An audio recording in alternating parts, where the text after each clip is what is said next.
বিএনপির ভারপ্রাপ্ত চেয়ারম্যান তারেক রহমান দেশে ফিরছেন। দলটির পক্ষ থেকে জানানো হয়েছে তিনি আগামী 25 ডিসেম্বর বৃহস্পতিবার দেশে ফিরবেন। 12 ডিসেম্বর শুক্রবার গুলশানে বিএনপির চেয়ারপারসনের কার্যালয়ে দলটির স্থায়ী কমিটির জরুরি বৈঠক শেষে এ তথ্য জানান দলটির মহাসচিব মির্জা ফখরুল ইসলাম আলমগীর। বৈঠকে তারেক রহমান যুক্ত ছিলেন ভার্চুয়ালি।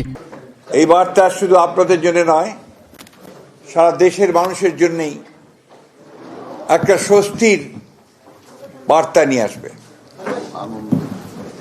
আমি আপনাদের অত্যন্ত আনন্দের সঙ্গে জানাচ্ছি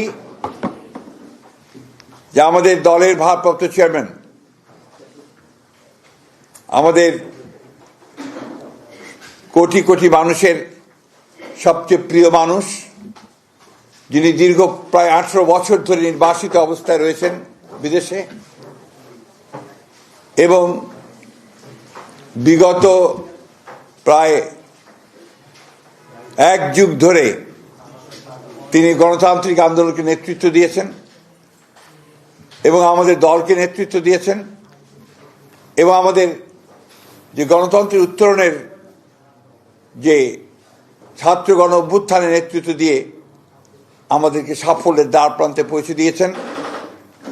আমাদের সেই সংগ্রামী নেতা, এই দেশের গণমানুষের অত্যন্ত প্রিয় মানুষ জনাব তারেক রহমান, আমাদের দলের ভারপ্রাপ্ত চেয়ারম্যান, তিনি আগামী 25শে ডিসেম্বর, আমি আবার রিপিট করছি যে আগামী 25শে ডিসেম্বর তিনি ঢাকার মাটিতে আমাদের মাঝে এসে পৌঁছবেন।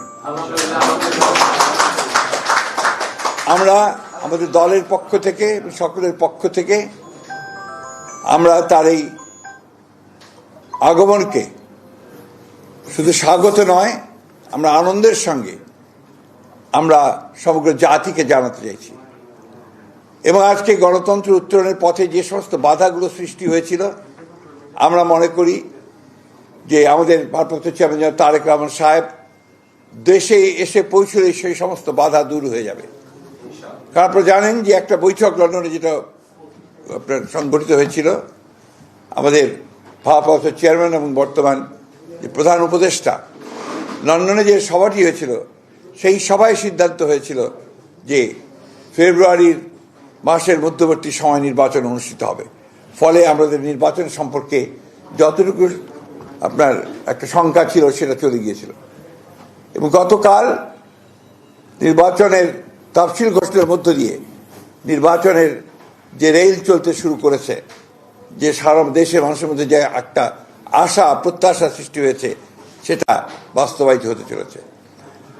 আমরা আবারও আপনাদের জানাতে চাই যে এই বিষয়টা আপনারা যথাযথ আপনার মূল্য দিয়ে আপনারা জাতির সামনে তুলে ধরবেন, এবং একই সঙ্গে আমাদের ভারপ্রাপ্ত চেয়ারম্যানের আগমন যেন অত্যন্ত সুন্দর সুষ্ঠুভাবে হতে পারে সেই বিষয়ে আপনারা আমাদেরকে সহযোগিতা করবেন।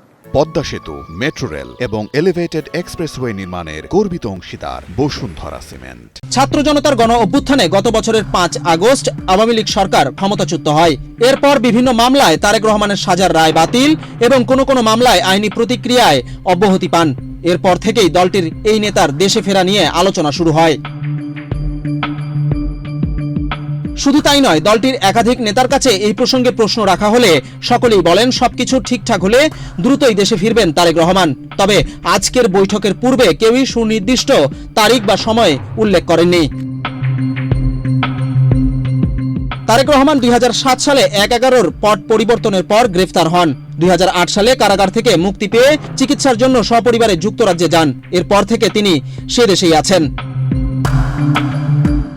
বিজন কুমার, বাংলাদেশ প্রতিদিন।